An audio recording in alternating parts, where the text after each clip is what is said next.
sentences so good at 3. I don't know how these kids are doing that, but yes, right? Here's another example. So kindergarten, I got one of those at home. She's all over the place, right? But they can definitely tell you who in their class is the poor kids and the rich kids. They can definitely tell you, oh, this kid is smart because they're this or they're that. A lot of the same stuff that you were seeing in the Clark study and all the other iterations of the Clark study starts around pre-K and kindergarten, for the record, right? In a way that they can vocalize and they don't shut up about it. And they are mad and appropriate when they talk about it too, right? Keep that in mind, right? Also, another study looked at kids from the ages, think on this, 3 to 8.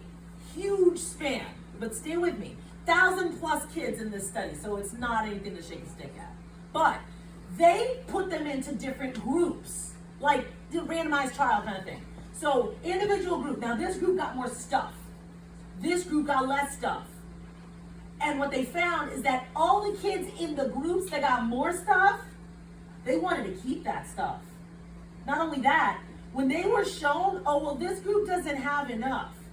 Y'all have more. All of those kids were like, oh, that's cool though, right? They don't need stuff. Let's keep it like this, right? And furthermore, we're thinking, oh, you know what? They probably deserve the fact that they have less.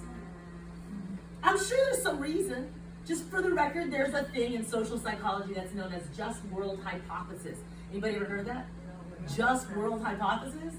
It's ratchet. Okay, so just world hypothesis means that when you see somebody in pain, somebody suffering, somebody who's having something happen to them that's not so great, you just have this base assumption that they must have done something to deserve it.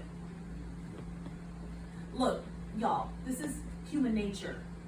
Your job is not to deny the fact that these things happen inside of us. It's to do something about it when they happen.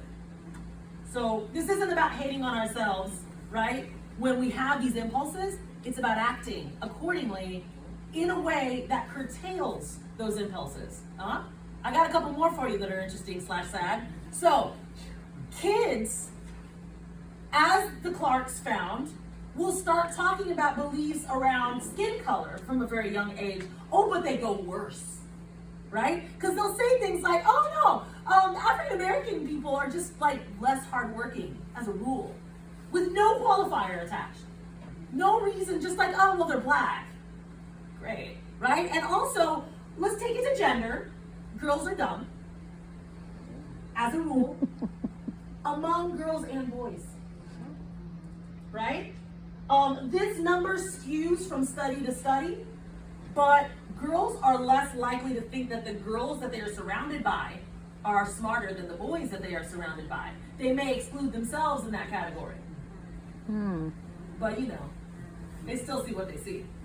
Finally, among adolescents, let's kick it up a notch to the older crowd. Some of them among us, thank you. It turns out peer pressure is for real. And the problem with that is that you can't tell. So it's not like, oh, well, my friends feel a kind of way, so I'm just gonna go with that. Like, it's not conscious. Does that make sense?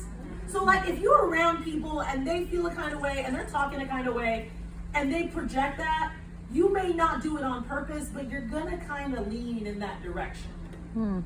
It's just the way we are. So what can we take away from this really depressing stuff? Well, let's start with programs, all right? Like I said, this is my lens, this is my realm of expertise, and I do create programs, for the record. I do at my college, I have in like high schools and middle schools, learning programs, social learning programs, emotional learning programs, that kind of stuff, right? Somebody's gotta do it. But more importantly, somebody's gotta do it right. So what you have to do is you have to base that on research. A lot of people, let me just say, do their best.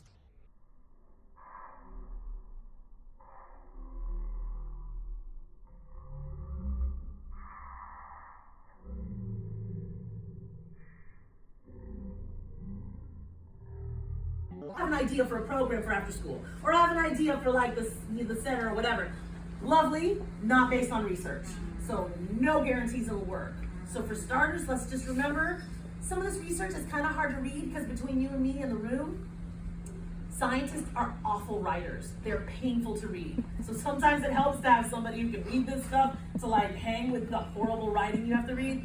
But once you get through all that, their contributions are helpful. So for example, that first study I told you about, if kids are trying to understand why things are not equal for everybody around them, let's give them a way to understand it. So from early on, you want to see programs in schools that are focusing on the differences and why those differences happen, and really give them the truth about social inequality.